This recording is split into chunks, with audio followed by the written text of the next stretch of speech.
BJP firebrand Armoor MLA Paidi Rakesh Reddy మనతో ఉన్నారు. ప్రస్తుత రాజకీయ పరిస్థితులకు సంబంధించి తెలంగాణలో ఉన్నటువంటి పరిస్థితులను ఒక్కసారి ఆయనతో మాట్లాడించేటువంటి ప్రయత్నం చేద్దాం. రాకేష్ రెడ్డి గారు, ఒకవైపు గ్రామ సభలకు సంబంధించి మీరు కూడా పాల్గొన్నట్టున్నారు. చాలా చోట్ల కాంగ్రెస్ పార్టీకి వ్యతిరేకంగా గ్రామ సభల్లో గొడవలు జరుగుతున్నాయి. అందులో కుట్రపూరితం ఉందని చెప్పి కాంగ్రెస్ ప్రభుత్వం చెప్తున్నటువంటి సిచ్యువేషన్. మీరు ప్రాక్టికల్గా వెళ్ళారు కాబట్టి ఏం చెప్తారు ఆ గ్రామ సభలకు సంబంధించి? రమ్మనండి, ఆ కుట్రపూరితమైన అతను ఎవరో అతను రమ్మనండి. అమరావతి గ్రామం కోదాము, మరి ఏ దండ ఎత్తారో మెడల్ దండలు ఎత్తారో అలా చెప్తారు ప్రజలు. అమరావతి గ్రామంకి వెళ్దాము, ఆంధ్రనగర్ గ్రామానికి వెళ్దాము, లేకపోతే అంటే చిమ్రాజ్పల్లి గ్రామానికి వెళ్దాము, లేకపోతే ఐలాపూర్ గ్రామానికి వెళ్దాము, చెప్తారు ప్రజలు ఏమేమి ద్రోహం చేస్తున్నారు. మళ్ళీ ఏదైతే ఈ ముసుగులో పేద ప్రజలకు చెందాల్సిన ఫలాలని మళ్ళీ ఉన్న వాళ్ళకే ఇస్తున్నారు. 11 సంవత్సరాల నుంచి కళ్ళరిగినట్లు కళ్ళు ఎండిపోయేటట్లు ఏడ్చిన ఆ తెలంగాణ పేద ప్రజలు మళ్ళీ మోసానికి గురవుతున్నారు, దగాకు గురవుతున్నారు. మేము నిన్న కూడా డిమాండ్ చేయడం జరిగింది. ముఖ్యంగా ఈ గ్రామ సభలను వెంటనే రద్దు చేసి ఏదైతే గ్రామ సభలలో వచ్చిన అభ్యంతరాలని స్వీకరించి రద్దు చేసి మళ్ళా ఫ్రెష్గా వెంటనే నిజమైన పేదవాళ్ళ లిస్టులు తయారు చేయాలని కోరుతున్నాం. అర్హులకు లేవా? ఎక్కడ కూడా వచ్చినటువంటి స్కీమ్స్ కానీ ఇల్లు కానీ 75% అనర్హులకి వచ్చినాయి, 25% అర్హులకు వచ్చినాయి, కొన్ని చోట్ల 90% అనర్హులకు వచ్చినాయి. కాబట్టి ఈ ద్రోహం మంచిది కాదు. నేను గౌరవనీయ ముఖ్యమంత్రి రేవంత్ రెడ్డి గారికి చెప్తున్నా, ఈ పాపము కూడా మంచిది కాదు. పేదోడు కన్నీటు ఈ నేల మీద పడితే ఆ ఉసురు ఊరికనే పోది కాంగ్రెస్ పార్టీకి. కానీ కొంత చర్చ కూడా జరుగుతుంది. గత 10 ఏళ్లలో ఊర్లకు ఇల్లు కానివ్వండి అటువంటి ఏం రాలేవు. ఇప్పుడు వచ్చినటువంటి దాంట్లో కాక నిత్యం ప్రతి ఏడాది ఇస్తామని అంటున్నాం. వాటిని కొంత సవరించుకుంటామని చెప్పి కూడా ప్రభుత్వం నుంచి కొంత వాదన వినిపిస్తుంది. మేము ఆ మాటని మేము స్వీకరిస్తున్నాము. మేమేమంటున్నామంటే ఈ కాంగ్రెస్ ప్రభుత్వానికి ఏదైతే దుర్మార్గమైన ఆలోచనలు ఉన్న నాయకత్వానికి ఏం చెప్తున్నామంటే, మీరు నిరంతరం అప్లికేషన్లు తీసుకోండి, కానీ ముందు లేని వాళ్ళకైతే రేషన్ కార్డ్స్ ఇవ్వండి, లేని వాళ్లకు ఇళ్లలో ప్రాధాన్యత ఇవ్వండి. ఈ నిరంతరం మాకు కూడా తెలుసు ఇది టెక్నికల్ కండిషన్ సప్లై. ఈ కాంగ్రెస్ స్కీమ్స్ ఏముంటాయో ముందు ఉన్న వాళ్ళకి ఇచ్చి లేని వాళ్ళ అప్లికేషన్ తీసుకొని మళ్ళీ ఎప్పుడు ఉంటుందో 3 వద్దులు ఉండే ఈ ప్రభుత్వం ఎప్పుడు ఉంటుందో ఊడిపోయే ప్రభుత్వంకు మీరు కొడుతున్నారా?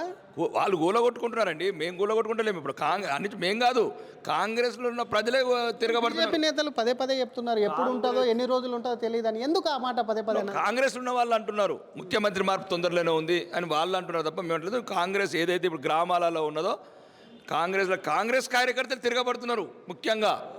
మేం కాదు, వాళ్ళు ఇంకా నిజాయితీపరులు. గ్రామాలలో ఉన్న కాంగ్రెస్ కార్యకర్తలు కొద్దిగా నిజాయితీగా ఉన్నారు. ఈ నాయకులు తప్ప మేము కార్యకర్తలను ఏమంటలేము. ఆ మీ కాంగ్రెస్ కార్యకర్తల రోదన ఈయనైనా సరే అరువులకు ఇవ్వాలని కోరుతున్నాము. అరువులకు ఇవ్వకపోతే ముఖ్యంగా రద్దు చేయండి ఇమ్మీడియట్లీ. మళ్ళీ ఏదైనా intellectual committee, all party committee వేసి జిల్లాకు ఒక ఉమ్మడి జిల్లాలో ఏదో 33 జిల్లాలు ఉన్నాయి, 33 జిల్లాలలో ఒక జిల్లాకు ఒక 10 మంది నిజాయితీపరులైన అధికారులను వేసి మొత్తం ప్రక్షాళన చేసి అర్హులైన పేదవాళ్లకు ప్రభుత్వ సంక్షేమ పథకాలు అందాలని కోరుకుంటున్నది భారతీయ జనతా పార్టీ. ప్రజల నుంచి కూడా వ్యతిరేకత వస్తున్నటువంటి మాట. ఆల్రెడీ ప్రజాపాలన పేరుతో అప్లికేషన్ తీసుకున్నారు, మళ్ళీ రేషన్ కార్డులని పెన్షన్లని కొత్త అప్లికేషన్లు ఏంది, ఎందుకు ఇన్నిసార్లు అప్లికేషన్లు అనేది మీరేమంటారు? ఇచ్చేదే లేదు కదా.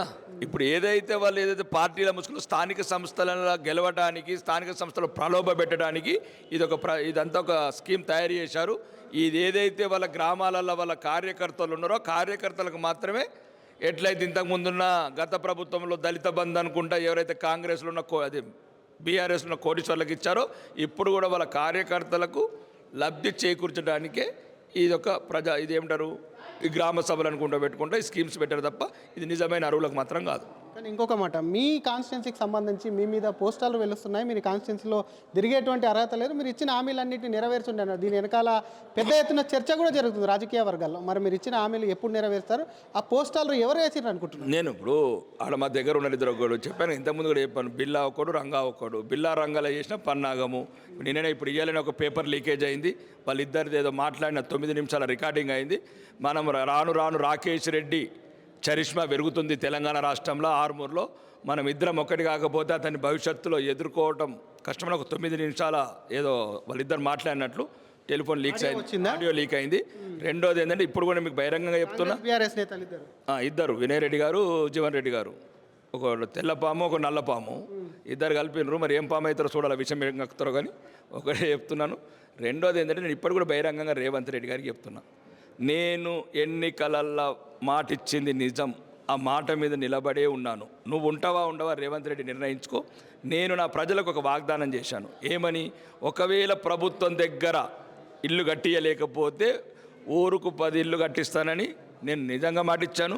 ఒకవేళ ఈరోజు 2,40,000 కోట్ల వాటా రాలేదు, మాకు ఆదాయం రాలేదు, మా ఆర్మూర్ నుంచి జీఎస్టీ రాలేదు, మా ఆర్మూర్ నుంచి ఎక్సైజ్ రాలేదు, మా ఆర్మూర్ నుంచి రిజిస్ట్రేషన్ ట్యాక్సెస్ రాలేదు అని రేవంత్ రెడ్డి గారిని అఫిడవిట్ ఇవ్వను.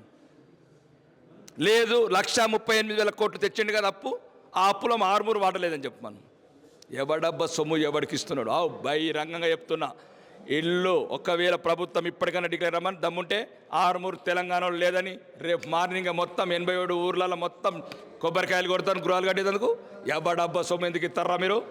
మా డబ్బు, మా సొమ్ము, మా హక్కు, మా ఆస్తి అది. కాబట్టి 3,500 మా వాటా, ఇంకా అవసరమైతే 6,500 ఇల్లు అడిగి సాధించుకుంటాం. కానీ మీరు సొంత పైసలతో తీసుకొస్తున్న ధైర్యం కూడా ఉండాలి. ఎందుకంటే ప్రభుత్వ ఏర్పాటు ఉంటే సొంత పాటు ఉంటే కాస్త అనుకూలంగా ఉంటుంది. కానీ మీరు సొంత పైసలతో కట్టిస్తున్నది ఏ ధైర్యంతో చెప్తారు? అదే చెప్తానండి. ప్రభుత్వం చెయ్యకపోతే, ప్రభుత్వం ఎవరి ప్రభుత్వం అండి? ప్రభుత్వం అంటే ఏమైనా కాంగ్రెస్ ప్రభుత్వమా? ప్రభుత్వం అంటే ప్రజల ప్రభుత్వం.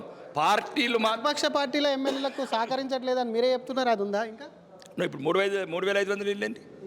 ఇప్పుడు నియోజకవర్గానికి 3,500 ఇల్లు. అవే కదా మేము సాధించినాయి, మేము కొట్లాడినాయి, మేము తీసుకొచ్చినాయి. తెలంగాణ అసెంబ్లీలో కూడా అందరికన్నా ముందు అడిగింది నేను 3,500 ఇల్లు కాదు.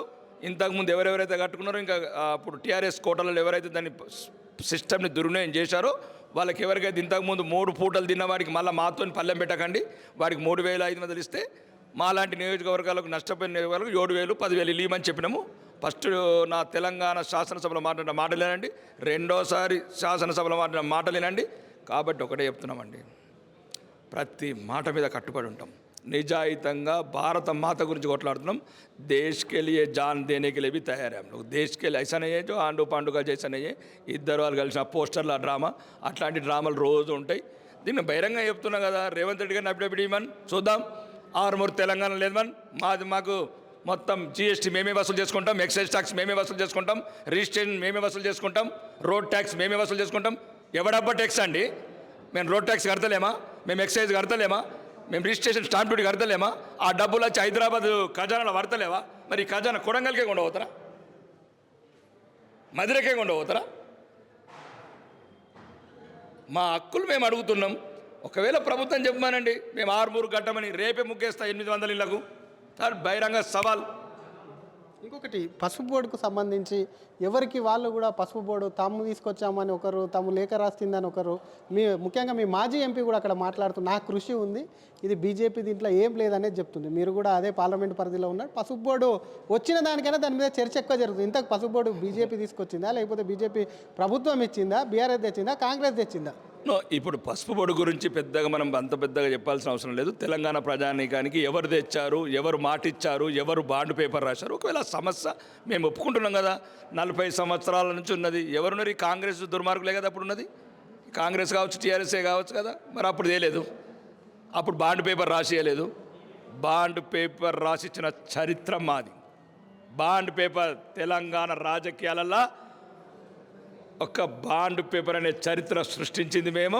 బాండ్ పేపర్ మాటకు కట్టుబడి గౌరవనీయ ప్రధానమంత్రి 2023-24 ఎన్నికలు వచ్చినప్పుడు బహిరంగంగా చెప్పాడు, నిజామాబాద్ గడ్డ మీద నేను పసుపు బోర్డు శాంక్షన్ చేయడం అవుతుందని. అది ఈరోజు కళ సాకారమైంది. దానికి ప్రధాన బాధ్యత, ప్రధాన కారకుడు గౌరవనీయ పార్లమెంట్ సభ్యులు ధర్మపురి అరవింద్ గారికి మాత్రమే చెల్లుతుంది. అక్కడక్కడ ఏదైనా పొల్లు పడిపోతే మీరు పాత జన్మాలను అప్పుడప్పుడు లెటర్లు రాశారు కాబట్టి కొద్దిగా ఒక 1% చెల్లుతుంది. ఇంకొకటి, ఇక్కడ ఉన్నటువంటి చాలా కంపెనీలతో కూడా దావోస్లో వెళ్ళి వాళ్ళు ఎంఓయూ కుదుర్చుకుంటున్నారు. ఇక్కడే ఉన్నటువంటి చాలా చోట్ల వాటి మీద కూడా చర్చ జరుగుతుంది. గతంలో ఆ కాంట్రాక్టర్ పైన, ఆ కాంట్రాక్టర్ మీదే మాట్లాడి ఇప్పుడున్న కాంట్రాక్ట్ ఇవ్వడమే కాకుండా కొత్తగా కూడా ఒప్పందాలు జరుగుతున్నాయి. దాన్ని ఎట్లా చూస్తారు? అంటే అప్పుడు 8%, ఇప్పుడు 14% కమిషన్లే. కాబట్టి నేను కూడా చెప్తున్నాను, ఇప్పుడు అంతేందుకు, ఇప్పుడు మీ ఆర్టీవీ రవిప్రకాష్ని తీసుకుపోయి స్విట్జర్లాండ్లో ఒప్పందం చేసుకుంటే అయిపోయాయి. ఆర్టీవీ రవిప్రకాష్కు స్విట్జర్లాండ్లో ఓటమి అవసరం ఏమున్నది? ఇప్పుడు మెగా కృష్ణారెడ్డికి ఈయన ఉంటాడు కదా బంజారాహిల్స్లో, గీడ సంతకం పెట్టుకుంటే అయిపోయి. రేవంత్ రెడ్డి ఆయన ఇల్లు కలిపి ఎంత దూరం ఉంటుందో నాకు తెలిసి ఒక 2 నిమిషాలు. దానికి స్విట్జర్లాండ్ పోవాలా? ఇది ప్రజలని మోసం చేయడానికి. అవి ఎటువంటి పెట్టుబడులు కావో, ఒక మోసపూరిత ఎంఓయూలు. అవి చూద్దాం వాళ్ళు దాంట్లో ఏమేమి కుట్రలు దాగి ఉన్నాయి, ఏమేమి అవినీతి దాగి ఉంది. సరైన సమయం వచ్చినప్పుడు సరైన కేంద్ర దర్యాప్తు సంస్థలను దించుతాం. మెగా మీద లేకపోతే ప్రభుత్వం మీద? మెగా అయితే మెగా, ఇంకేదైనా అయితే ఇంకేదైనా మెగా అంటే ఏంది? ఏంది మన రతన్ టాటా పోలేదు ఎట్లా పాపం పెద్ద ఆయన అంత గౌరవనీయుడు నిజాయితీపరుడు. మెగా అంటే ఏంది అసలు? ఒక మామూలు మనిషి రోజు తన శక్తిని మెగా అయిండు. మెగా నిజాయితీ కూడా ఉన్నది మెగా ఉంటుంది. దాని గురించి అంత పెద్ద మెగా గురించి మాట్లాడే అవసరం లేదు. ఇదే మెగా గతంలో కట్టినటువంటి ప్రాజెక్టు కూలిపోయాయన నాణ్యత లేదన్నారు. మరి దానికే ముఖ్యమంత్రి ఆయన మీద విచారణ చేస్తామంటారు. ఆయనకే ఇవ్వడం అనుకున్నటువంటి మతలాబు ఓన్లీ కమిషన్లేనా, ఇంకేమైనా వాటాలు ఉన్నాయి? ఓన్లీ కమిషన్ మాత్రమే, అవినీతి మాత్రమే. ఆయనకు రేవంత్ రెడ్డి గారికి ఇప్పుడు కూడా 24 సార్లు అపాయింట్మెంట్ ఇవ్వట్లేదు. అక్కడ రకరకాల రాహుల్ గాంధీ కూడా మొన్న ఎవరు చెప్తున్నారు, మీ మీడియా మిత్రులే సర్వే చేస్తున్నారని. అంటే ఆ సర్వే వల్ల వచ్చిన ఇబ్బందులు కావచ్చు, ఢిల్లీకి పంపాల్సిన సంచులలో కావచ్చు, దాని గురించి స్విట్జర్లాండ్ ఒప్పందం అనేది నాటకం తెరలేపారు. దాంట్లో ఎన్ని వేల కోట్ల అవినీతి ఉంది, అవినీతి సొమ్ము ఎడ్డుపోతుంది అనేది తర్వాత కాలంలో మనకు తెలుస్తుంది. తెలియకపోతే తెలిసినట్లు చేస్తాం. థ్యాంక్ యూ అండి. ఇది ఒకవైపు గ్రామ సభలకు సంబంధించి కానివ్వండి, అక్కడ జరుగుతున్నటువంటి అటు గ్రామ సభలు కూడా చాలా చోట్ల కూడా అటు కాంగ్రెస్కు అనుకూలంగా ఉన్న వాళ్ళకి, కాంగ్రెస్ కార్యకర్తలకు కూడా అనేక స్కీమ్లు, రేషన్ కార్డులు ఇల్లు వాళ్ళకే వస్తున్నాయి కాబట్టి వాటిని రద్దు చేసి కొత్త కమిటీలు వేయాలని చెప్తున్నాయి. ఆర్మూర్ తనపై వెలిసినటువంటి పోస్టాలు ఏవైతే ఉన్నాయో, ఒకవేళ ప్రభుత్వం చేయకుంటే తన సొంత డబ్బులతో ఇస్తానని చెప్పాను కాబట్టి ప్రభుత్వం మెడలు వంచి తీసుకొస్తాను, లేదంటే ప్రభుత్వం నుంచి కూడా అటు ఆర్మూర్ ప్రజలు జీఎస్టీ చెల్లించలేదని సీఎం రేవంత్ రెడ్డికి చెప్పమనండి, వెంటనే నేను 800 ఇల్లు ఏవైతే ఉన్నాయో వాటిని నిర్మిస్తానని చెప్పి ఛాలెంజ్ చేస్తున్నాయి. ఇక్కడ ఉన్నటువంటి మెగా కంపెనీకి సంబంధించి కూడా విదేశాల్లో వెళ్ళి ఒప్పందం కుదుర్చుకోవడం ఏంటి, రేవంత్ రెడ్డి ఇంటి నుంచి 2 నిమిషాలు కదా, ఇక్కడ కాకుండా అక్కడ వాళ్ళకు ఎందుకు ఇది కుదిరింది కాబట్టి వాళ్ళు ఖచ్చితంగా కమిషన్లు, పర్సెంటేజ్ కమిషన్లు వస్తున్నాయి కాబట్టి ఆ విధంగా మెగాతో ముందుకెళ్తుంది. గతంలో అవినీతి ఉన్నది కాబట్టి మెగాలో కూడా దాని మీద ఎంక్వైరీ చేస్తామని, ఇప్పుడు మెగాతో ఒప్పందాల వెనుక ఖచ్చితంగా కమిషన్లు ఉన్నాయని చెప్పి ఆరుమూరు ఎమ్మెల్యే పైడి రాకేష్ రెడ్డి అంటున్నారు. ప్రపంచంలో ఏ మూల ఏ క్షణం ఏం జరుగుతుందో వేగంగా తెలుసుకోవడానికి తొలి వెలుగు వాట్సాప్ ఛానల్ని ఫాలో చేయండి.